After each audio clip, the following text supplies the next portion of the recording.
Hello everyone, hope you are all fine. जो आज का जो टॉपिक है हमारा दैट इज सेट्स। ये जो है क्लास 11th का हमारा फर्स्ट चैप्टर है।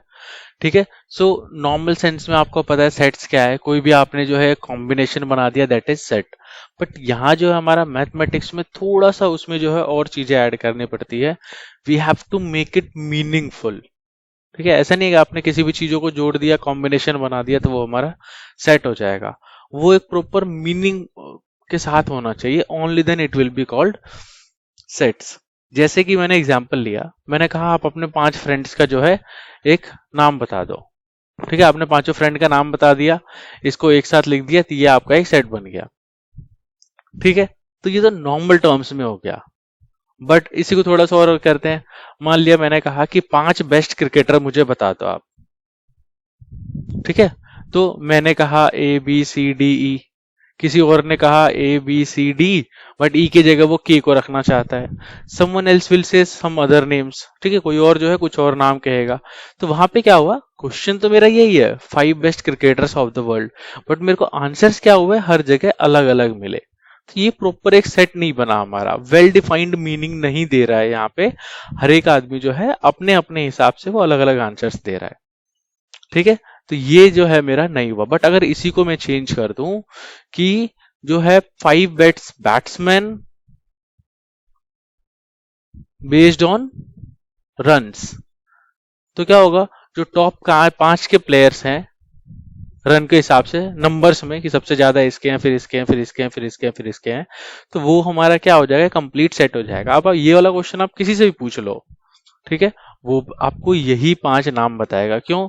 क्योंकि इन्हीं 5 के हैं जो सबसे ज्यादा रन है। किसी को पर्सनली अपनी तरफ से आंसर देने की जरूरत यहाँ पे नहीं है। अब एक दो और छोटे छोटे एग्जांपल लिखते हैं। मैंने कहा set of all the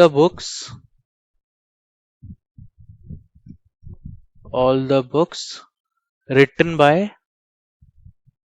Munshi Premchand. ठीक है, और शॉर्ट में मैं उनको प्रेमचंद लिख देता हूँ। ठीक है, तो set of all the books written by Premchand, Premchand ji ने जो है जितनी भी बुक्स लिखी है उसका सेट बनाना है। तो क्या होगा, जितनी भी उन्होंने बुक्स लिखी है उसमें सारे नाम लिख देंगे, ये एक सेट हो गया हमारा। अब चाहे मैं इसका आंसर दूं, कोई और आंसर दे, उन्होंने जितनी बुक्स लिखी हैं वो हमेशा सेम रहेंगी, वो चेंज नहीं होंगी। अगर मैंने कम नाम दिए तो वो मेरी गलती है कि मुझे नाम नहीं पता, मैंने कोई गलत नाम दे दिया तो वो मेरी गलती है। बट उन्होंने जितनी बुक्स लिखी हैं उतनी लिखी है, वो ऊपर नीचे नहीं होंगी और वो सबके लिए सेम रहेगी। बट अगर मैं यहाँ पे कह दूं कि set of 5 best books from Premchand, कि इनकी 5 जो बेस्ट बुक है ना उनका सेट बनाना है, फिर वही मैंने कोई और नाम दिया, किसी और ने कोई और नाम दिया, तो ये हम सेट में काउंट नहीं करेंगे, हमारा सिर्फ ये ही सेट में काउंट होगा। ठीक है, तो ये तो हमारा हो गया कि सेट क्या होगा। अब यहाँ पे देखते हैं, हम सेट्स को जो है नॉर्मली 2 फॉर्म्स में लिखते हैं। सिंपल सा, पहले मैं एक सेट लिखता हूँ। मैंने एक सेट लिखा ए, ठीक है, एंड इसको करली ब्रैकेट्स में लिखते हैं। और मैंने नंबर ले लिए 2 4 6 8 10। ठीक है, मुझे क्या करना था, 10 तक के जो है इवन नंबर लिखने थे, तो मैंने ये लिख दिया। तो एक तरीका तो ये हो गया मेरा लिखने का, 2 4 6 8 10। मेरा जो है क्वेश्चन क्या था, मेरे को लिखने थे 10 तक जो है इवन नंबर्स जो भी है।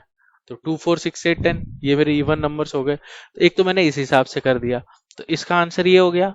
सेकंड, मेरे पास एक और ऑप्शन होता है इसको लिखने का, हम वो भी देखते हैं। उसमें भी ऐसे ही लिखेंगे, set A is equals to, यहाँ पे जो वैल्यूज है ना मेरी, ठीक है, उसको मैं क्या करता हूँ, उसको मैं वेरिएबल का फॉर्म दे दूंगा।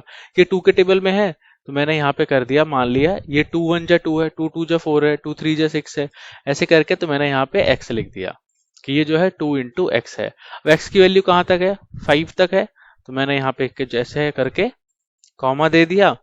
आप डायरेक्टली ऐसे भी लिख सकते हो, या ऐसे कर दो पहले, where x is a natural number, x जो है वो नेचुरल नंबर है, and it is less than 6।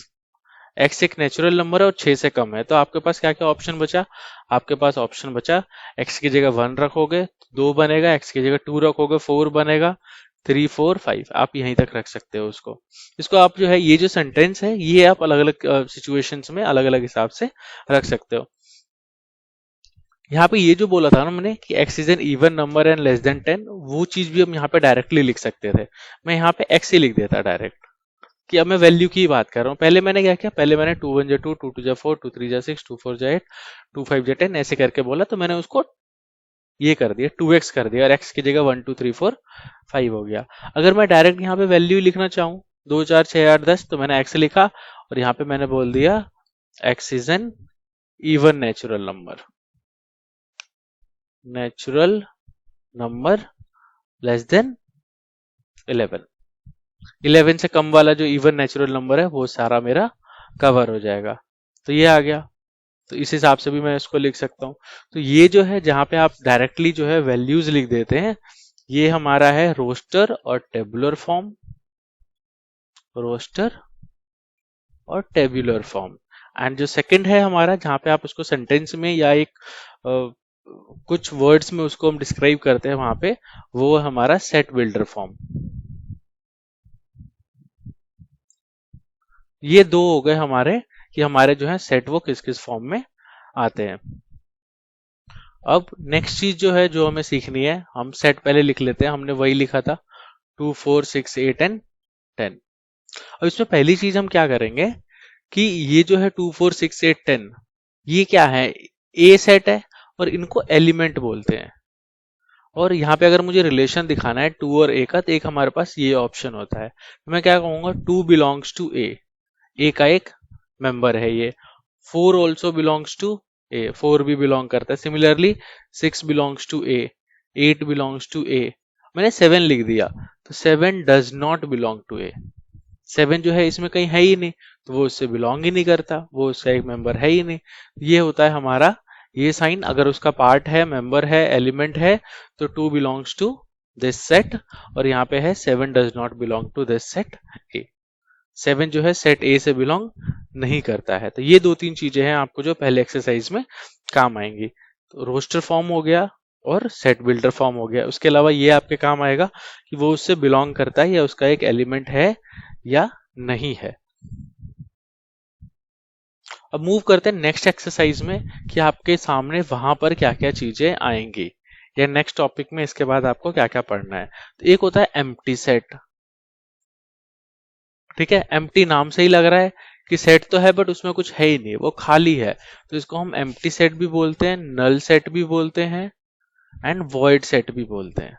ठीक है, सबका मतलब यही होता है कि इसमें कुछ है नहीं हमारा।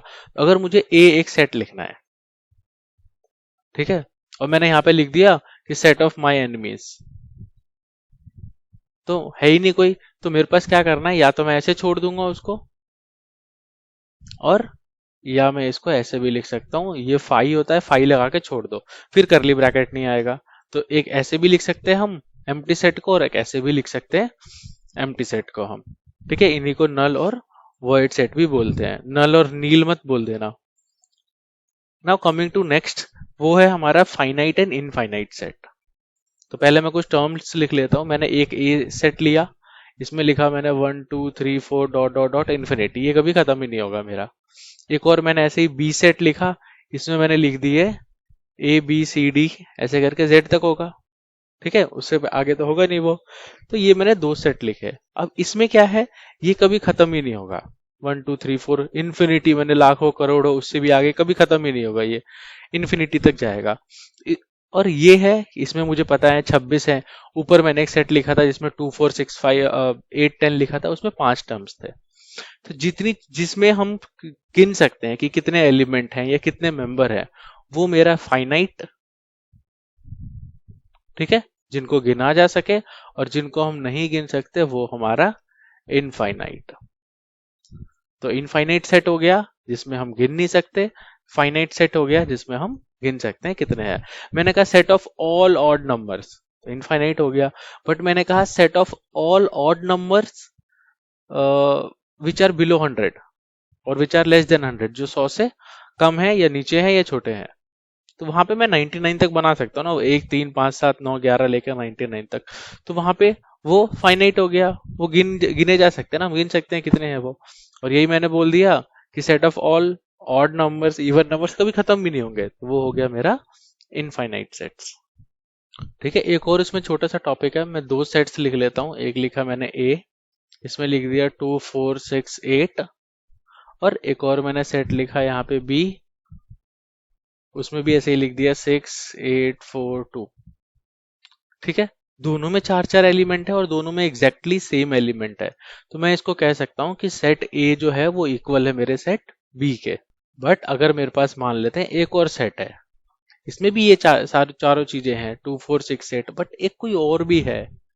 इस केस में क्या है, ए जो है वो सी के इक्वल नहीं है, ए जो है या बी जो है वो भी सी के इक्वल नहीं है। तो इक्वल कब होंगे, जब सेम काउंट हो और एग्जैक्ट सेम एलिमेंट भी हो, तो वो दोनों सेट्स जो है हमारे आपस में इक्वल होंगे। सीक्वेंस आगे पीछे तो वो तो बस लिखने का तरीका है। सो ये दोनों जो हैं, जब ये जो अभी चीजें हमने जितनी पढ़ी हैं वो आपका फर्स्ट एंड सेकंड एक्सरसाइज में काउंट आएगी।